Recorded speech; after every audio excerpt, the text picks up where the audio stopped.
The VTuber phenomenon is undeniably divisive. Love them or hate them, VTubers are easy targets for those outside the community. After all, let's face it, they're often over the top and cringe, but embracing the cringe is part of the culture. After all, VTubing is intrinsically linked to anime, a medium that's delightfully cringe in its own wholesome way. VTubing, however, is a relatively recent development, emerging in 2016 with Kizuna Ai, a 3D model operated by various actresses. Japanese agencies like Hololive and Niji Sanji quickly adopted and refined the concept, creating idol-like streamers using L2D models and face tracking technology. Essentially, they're anime girls operated by real people. These virtual idols eventually gained popularity in the West with the rise of both indies and corporate English-speaking VTubers. Recently, VTubers have achieved remarkable success in the streaming world, shattering records and garnering mainstream attention. Pecora's 2024 Game Awards nomination and Iron Mouse's 2023 Content Creator of the Year award are just a few examples. This increased visibility, however, came with a downside. It also exposed VTubers to a wave of negativity from those who simply do not understand the culture. Iron Mouse's recent record-breaking subathon, where she broke Kai Cenat's record with over 321,000 subscribers, becoming the most subscribed channel on Twitch, further amped up the hatred towards her and other VTubers and sent the internet into a complete frenzy. Wait, who is? I'm dead ass cooked. I'm dead ass.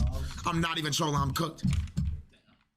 Grill your grill cheese. Oh no! Oh no! You're cooked. It will always be ungrilled. Eventually, the GOAT, Kai Cenat himself, had to defend Iron Mouse and tell his audience to calm down. I seen the majority of people hating on Iron Mouse for breaking the record. I'm not gonna lie. You feel what I'm saying? When you first look at the shit, you probably are wondering to yourself, what the fuck? This is weird. How the fuck this shit even happen? But chat, if you guys know your Twitch history and stuff, Iron Mouse has always been top 5 all time. She's always been on the leaderboards all time. You feel me? She's not nothing new.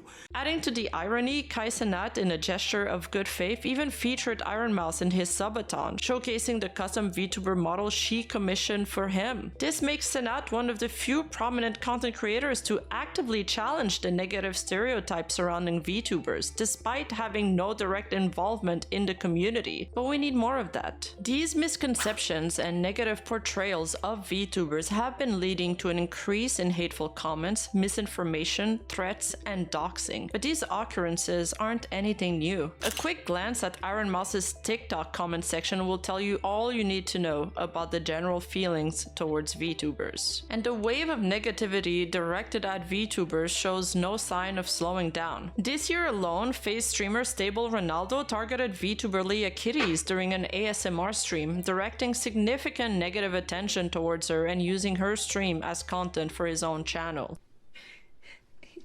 Wait, she's talking. Can you say his name? Oh my god, she's talking about you. This incident really showcased the vulnerability of VTubers to harassment from those outside of the community and the ease with which their content can be exploited for others' gains. So, why do people hate VTubers? But before we delve into the juicy details, don't forget to check out my cozy and comfy Uwu Market collection. We've got everything you need to stay warm and snug this holiday season, from super soft sweat ensembles to adorable coffee mugs. Treat yourself, you deserve it. Now back to the video. If you're familiar with VTubers, you've probably heard the claim that they're just all middle-aged men hiding behind an anime avatar preying on lonely hearts. After all, girl stands for guy in real life, right? While that's a gross oversimplification, there are several factors fueling this perception. Who the fuck is that? Who the fuck is what? Is that an anime character? Yeah. I'm an anime character. How's it going? Where's the thing, Mousy? What the fuck is that? It's a bot that we have put on Discord. Yeah, Look I'm a at. bot. First, there's anonymity. VTubers, like many other online creators, use pseudonyms, but on top of that, they use avatars, obscuring their real-life identities. This lack of transparency can understandably breed distrust among those unfamiliar with the community, and yes, there has been bad actors who've tried to exploit this anonymity, using it to evade accountability for their actions. Thankfully, these individuals are usually quickly identified and ostracized, but it's crucial to remember that many VTubers choose anonymity for legitimate reasons: privacy, a desire to focus on their persona rather than their appearance, or even to protect their health. Asmongold put it plainly, some VTubers use Avatar because their physical appearance is irrelevant to their content. Others, like Iron Mouse, rely on avatars to continue creating despite their chronic illness, making it impossible for them to perform as regular streamer or idols otherwise. The anonymity, while sometimes exploited, is also a tool that allows many VTubers to thrive and share their talents with the world. Unfortunately, some prominent content creators are actively contributing to the spread of harmful misinformation about VTubers. Recently, Aiden Ross, a hugely successful streamer who rose to fame on Twitch before moving to Kick, commented on Iron Mouse's record-breaking subathon, perpetuating negative stereotypes about VTubers. Wait, what? What the f is this? I'm not even trying to be on no hating, but what the f am I looking at? Can somebody give me the context behind this? I saw this picture earlier. I thought it was like some type of meme. It's a dude? No shit. Guys, anybody that's role-playing as this is a grown man. For those unfamiliar with VTubers, these biased commentary shapes their initial perception of them and ends up causing a lot of harm. Two incidents in particular come to mind that have fueled this kind of misinformation, becoming widespread phenomena in the West. First, a glitch stream revealing a male streamer behind a female avatar sparked outrage and directed harassment towards the VTuber in the clip called Nora Cat. The media coverage misrepresented the situation, portraying the streamer as a deceptive individual manipulating his audience for profit. And just like a game of telephone, several tweets, forum posts, and content creators, although not necessarily intentional, helped spread this misinformation further. However, this portrayal was completely wrong. His viewers were fully aware of his gender. Noracat is what we call a babiniku in Japan. Babiniku is a Japanese term for an online avatar depicting an anime-style female character used by content creators who are often, but not always, male. And it's pretty common and not too far from male gamers that simply choose a female characters to play in video games because they just find them nicer to look at, and other reasons. And it really didn't help that news article written by out-of-touch boomers or videos like these, which garnered almost 1 million views, spread the false narrative that Noracat was pretending to be a woman to fish lonely men online. A Japanese virtual YouTuber has been unmasked following a software glitch. Due to the backlash, the streamer had to address overseas viewers and clarify the situation and explain that Noracat was just a character. But unfortunately, in this day and age, clarifications never gain as much traction as the original outrage posts. And just like that, creators and netizens alike continue to use this lie to push this narrative that VTubers are scammers that take advantage of their audience. Recently, another streamer by the name of Quinn69 has made a gag where he portrayed himself as a female VTuber only to quote-unquote accidentally reveal himself while streaming. And sure, his audience was in on the joke and the gags as well, and okay, that comment was pretty funny. But at the same time, we know why they're laughing. This isn't the first time nor the last that we've heard these same jokes, these same comments, and while some of them are laughing with VTubers, I don't doubt that some of them are laughing at VTubers. And while some viewers recognize this situation as a joke, once again, as the story spread, a significant portion of the internet misinterpreted it as a real VTuber accidentally revealing their identity to an unsuspected audience once again. This misinterpretation fueled a second wave of hate against VTubers, with the narrative spreading rapidly across Twitter, garnering millions of views. This is also not the first time that Quinn has made disparaging comments about his feelings towards VTubers, going so far as to claim that most VTubers faked their voice in the past. Fucking VTubers. Oh, fuck, I've just seen the VTubers on the side there. Fucking dude. Fucking VTubers. Man, they put on their little VTuber avatars, some kawaii cute little cat girl, and they talk in this stupid fake fucking voice. Oh my god, I'm a little VTuber. Oh wow. So, I have a feeling he doesn't have such a good opinion about VTubers in the first place. Which leads me to my next reason why people hate VTubers. VTubers are fake. A lot of people believe VTubers either fake their personalities or their voices. This is the case of mainstream streamer Brittany Venti, who openly criticized Iron Mouse, claiming her high-pitched voice was faked, when in fact it is the result of her chronic illness. I need to know! But who am I kidding? I'm just jealous, okay? She's naturally like that. She just naturally talks like that. I'm sure. It's not because she's an anime waifu.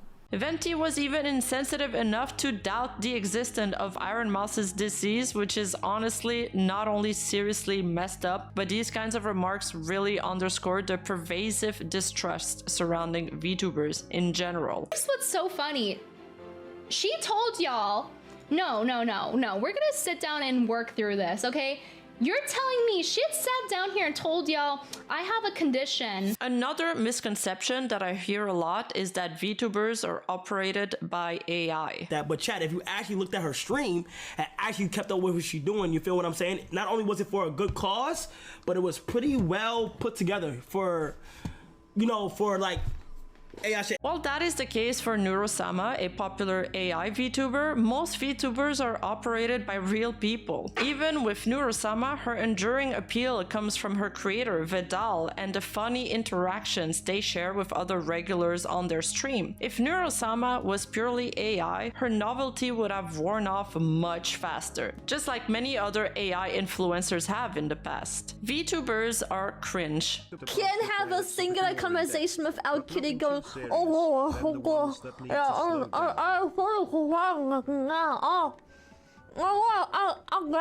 VTubers are cringe. VTubers with their exaggerated expressions and high energy streams are often dismissed as cringe. Their commitment to kayfabe, role-playing as their character, can feel over the top and inauthentic at times to those unfamiliar with the culture. But this is a narrow view. The simple explanation is that many VTubers use avatars simply as a tool, showcasing their personalities without relying on elaborate roleplays. Shibidoki and Filian, for example, are beloved for their hilarious personalities. Others, like Kersha, offer insightful political commentary. The VTuber landscape is incredibly diverse. There's a virtual idol or stream out there for every taste, mood, niche, and genre. But what does it mean to be cringe, really? Now, for the more complex explanation, I invite you to my Rima Deep Talk. Typically, cringing at others is simply vicarious embarrassment, feeling their shame as if it were our own. It's that intensely uncomfortable feeling reserved for moments so cringe-worthy they haunt us years later. Like that time you forgot to mute your mic on Discord and unleash your full-throated karaoke performance on unsuspected friends. Yeah,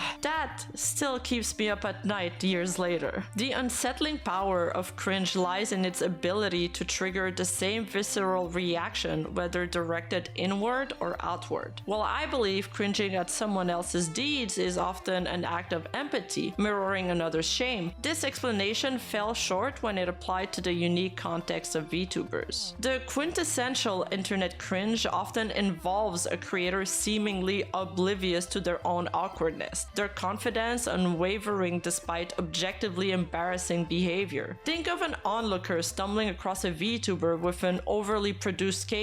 They wouldn't feel empathy. It would be a different beast entirely. I would label this as cringing in contempt. Hello. Hey, Steve! Alright! So we can distinguish between empathy cringe and contempt cringe. Empathy cringe mirrors the creator's own discomfort. We feel their embarrassment. Contempt cringe, however, is fueled by a sense of superiority. We cringe at the VTuber, not with them, experiencing a distinct feeling of being better, more sophisticated, more self-aware. This is a type of cringe I've encountered the most throughout my research, and I wanted to analyze why the same VTuber clips were used over and over again in these VTuber hate videos, and why they triggered such a visceral reaction. We cringe at the overly sexualized persona that falls flat. You want to be my actual daddy? Or the desperate attempt at relatability that feels forced and inauthentic. Oh yeah, wait. What is it people wanted me to do? Is it that? Bro, bro, can you just make the food? What are you doing? This contempt, this feeling of being above the VTuber, allows viewers to bypass any empathetic response and enjoy their humiliation without guilt. It's a perverse form of schadenfreude where the creator's perceived failings justifies the viewer's amusement. The often exaggerated, over-the-top nature of VTuber personas, coupled with the inherent artifice of their virtual avatars, creates a fertile ground for this contempt cringe. It's become an us versus them dialogue. Part of the backlash against VTubers stems from their success and popularity. After all, any trendy phenomenon attracts detractors. But the criticism of VTubers runs deeper. It's fueled by two key factors. First, VTubing's roots in idol culture have drawn criticism for its inherent encouragement of parasocial relationships. The intense connection between fans and VTubers while creating strong bonds and community can also lead to unrealistic expectations and unhealthy obsessions. Second, the tendency to label fans as simps contributes to the negative perception of VTubers and their audience. This derogatory term diminishes the genuine emotional investment many fans have in their favorite creators and fuels the narrative that VTuber fandom is inherently irrational and even pathetic, and that it's mostly consisted of white knights and quote-unquote losers. For some odd reason, I feel like I can perfectly envision who wrote this comment. Yep, that's him right there. Get a life, man. Holy shit. Up there, and everybody else is a fucking VTuber. Look at this. Bro, real girls are over. Done. Finished. Real girls are a thing of the past. And while some VTubers might cultivate parasocial relationships, sometimes to an unhealthy degree, most creators maintain a wholesome connection with their fan base. Parasocial relationships, in fact, aren't solely dependent on the creator's action. And the proof of that is that fans form one-sided attachment to celebrities, fictional characters, and even AI chatbots. This attachment doesn't have to be always romantic. It can be a powerful form of friendship that fosters strong audience support. The great friend experience can be as powerful as the girlfriend experience. Ironically, many male streamers who heavily criticize VTubers for encouraging parasocial relationships benefit from the same dynamic with their own fan base, who also donates copious amounts to them. They just don't realize it yet. This is crazy. Look at it. It's literally lagging. It's actually lagging. It's going so fast. Wait, how many subs am I at? I don't even know. Yo. Happy 9/11? What the hell? Dude. Let me see. What the?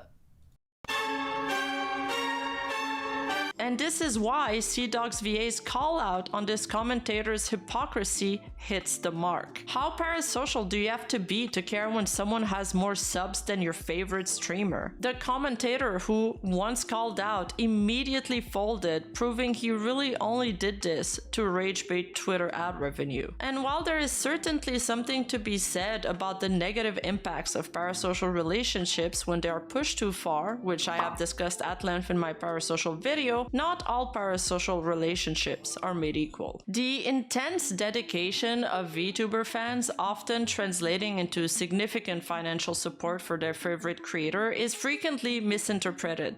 The term simp, used to label these fans as pathetic individuals throwing money at anime girls, is a gross oversimplification. While some fans might fit this stereotype, the same could be said of fans of many male streamers like Asmongold or XQC.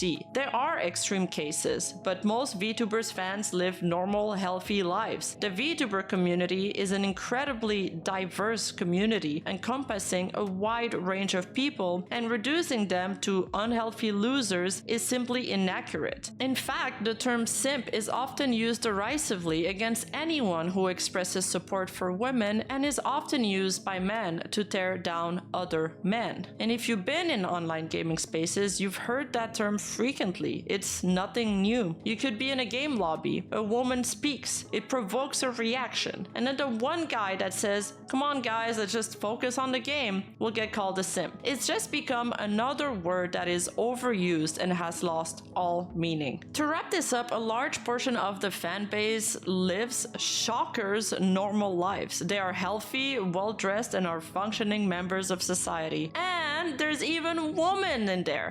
Yep, I know, you didn't see that one coming, did you? There is a clip often used to represent VTuber fans that went absolutely viral for all the wrong reasons. 4, 3, 2, 1. Happy New Year's!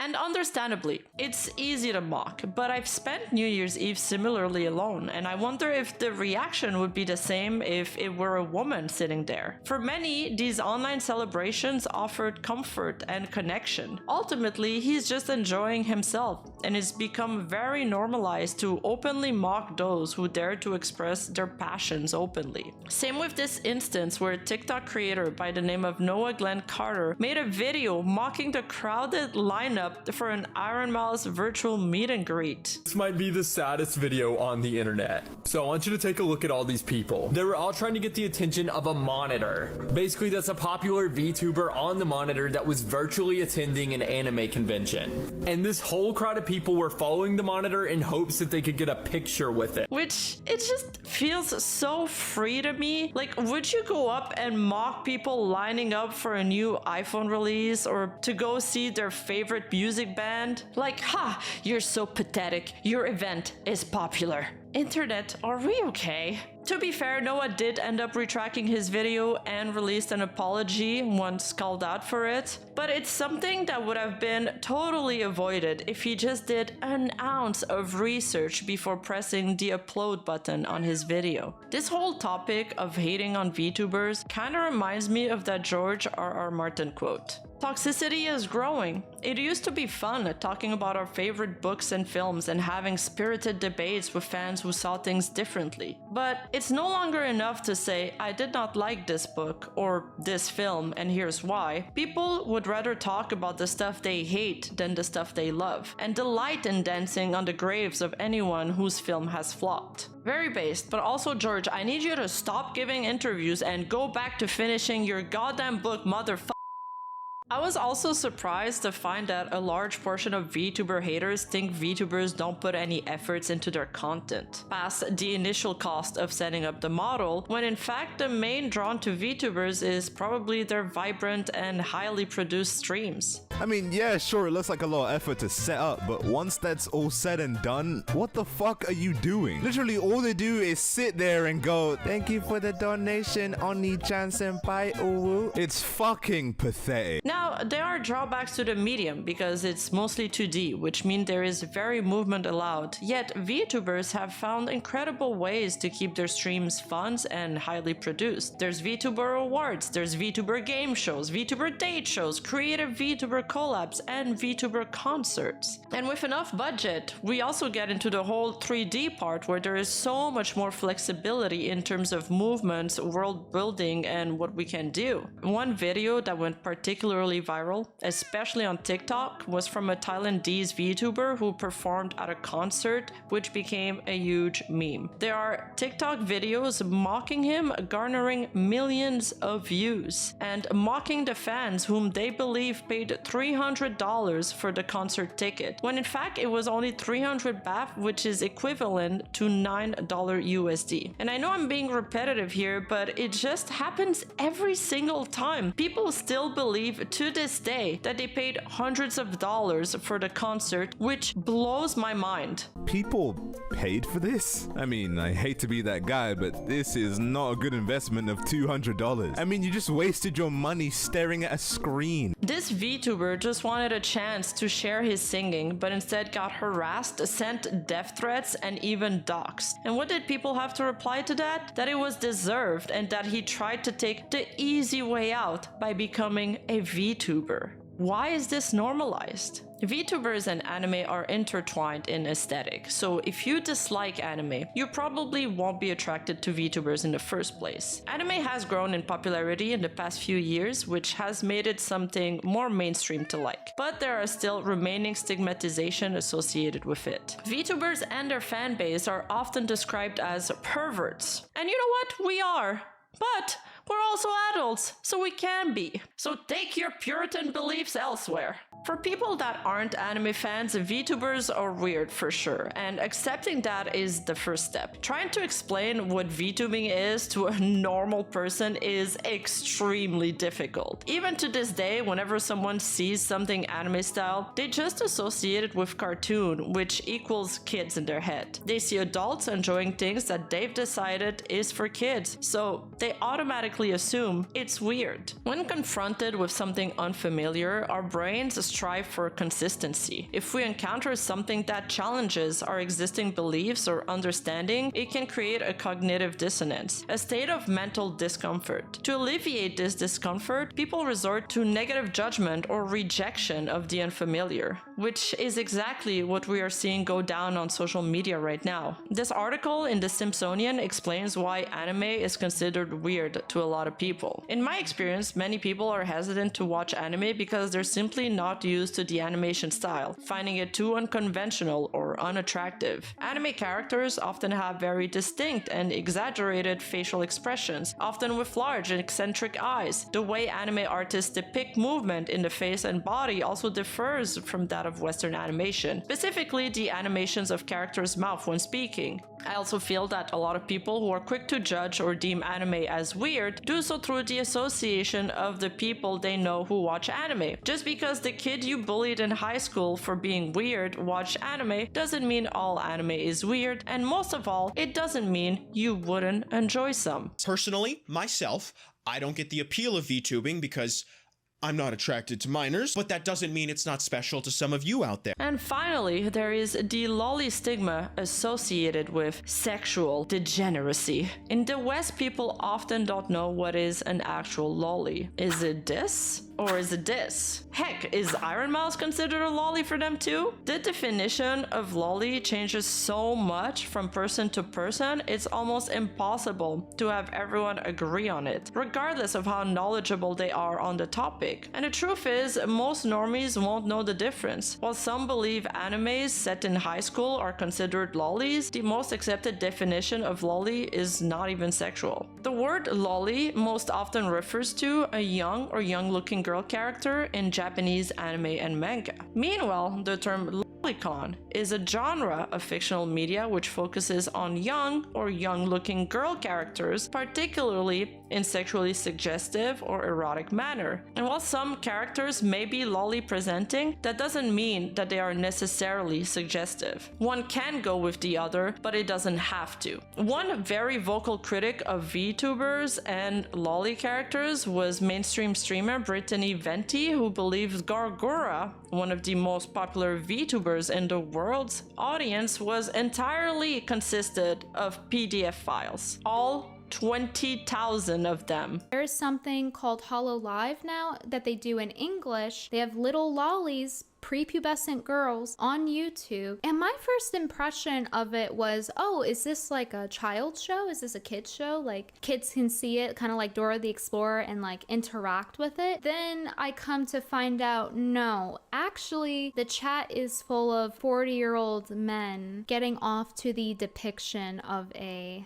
9-year-old. If being anti-sexualization of minors makes me a SJW, then call me Anita Policeman, because these icons should not be on the internet openly promoting pedophilia through some loophole of where they'll say, oh, actually this depiction of a 7-year-old child, they're actually like 1,000 years old, so it's fine. No, you are still masturbating to children. The irony of this woman speaking like this wearing a Sony shoe necklace does not escape me. In the end, it's going to take a while for people to accept VTubing as a legitimate medium. But eventually, I do believe it will become more normalized like it is in Japan, where they feature VTubers on billboards, advertisement, and even as tourism ambassadors. Once we manage to get through all of these misconceptions and hatred that we're currently facing right now, I predict that in the future, VTubing will simply become a way people use to represent themselves through online avatars, and it won't be solely connected to anime anymore. In fact, we're already seeing this movement happen slowly. So I just wish people would just take a second to get over the initial weirdness and understand the incredible things VTuber has accomplished, because I legitimately think there are countless inspirational stories that solely happened because of this technology. For example, Subaru, a Japanese VTuber, has faced extraordinary challenges throughout her life. Born with a life-threatening heart condition that nearly claimed her life by age 14, she also survived a car accident and the devastating loss of her home to a fire. Driven by a desire to support her family after this tragedy, she joined Hololive seeking part-time work, and she became one of the most successful VTuber in the world. Fulgur Ovid is a male Nijisanji lifer who is disabled, yet was able to overcome this challenge through VTubing and was able to participate in a large-scale 3D concert. Similarly, Iron Mouse, a hugely popular VTuber, you've probably heard of her throughout my video, suffers from CVID, which is a disorder that severely compromises her immune system. This condition makes even simple physical interactions dangerous, making her dream of becoming an opera singer tragically unattainable. However, VTubing provided a unique path for Iron Mouse to pursue her passion. Her Vshoujo solo concert, a breathtaking achievement, allowed her to share her music on a large stage. And in a touching VR chat moment, she managed to hold in her arms for the first time her dear friend Neanners. Are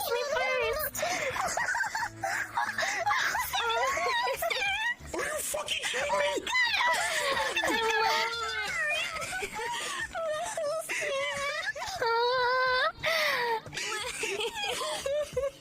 I'm gonna fucking cry too. And this was such a touching moment when you understand everything that this gesture that most of us take for granted entails. Knowing the physical limitations of her illness and how VTubing technology enabled this truly intimate connection, something that would have been virtually impossible in real life, really demonstrates how truly incredible the medium of VTubing is. Man, at the end of the day, I started VTubing because I was lonely. The only reason why I started any of this was because I was lonely, and because I was at a point in my life where I was the lowest that I could ever be. I struggled so much in my life, and I love you so much you have to die. I remember laying in bed thinking, man, I haven't done anything with my life. This can't be it. There has to be more that I can do, and more things that I can do. And I just remember feeling so scared because I thought, man, I'm gonna die and alone, and I'm not gonna get to do anything with my life.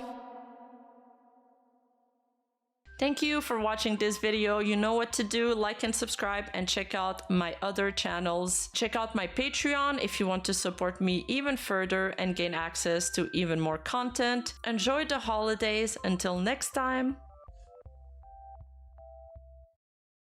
Holiday season. From super soft sweat ensembles to adorable I said. Why am I like this? Iron Mouse's recent record-breaking subathon, where she broke Kai Cenat's record with over 300,000. How do I say this number? Where she broke Kai Cenat's record with over 321,000. Okay. Or the desperate attempt at I can't say this word, relatability. Or the desperate attempt at I just said it. I just heard it. Relatability. Or the desperate attempt at I'm Googling it. Relatability. Or the desperate attempt at relatability.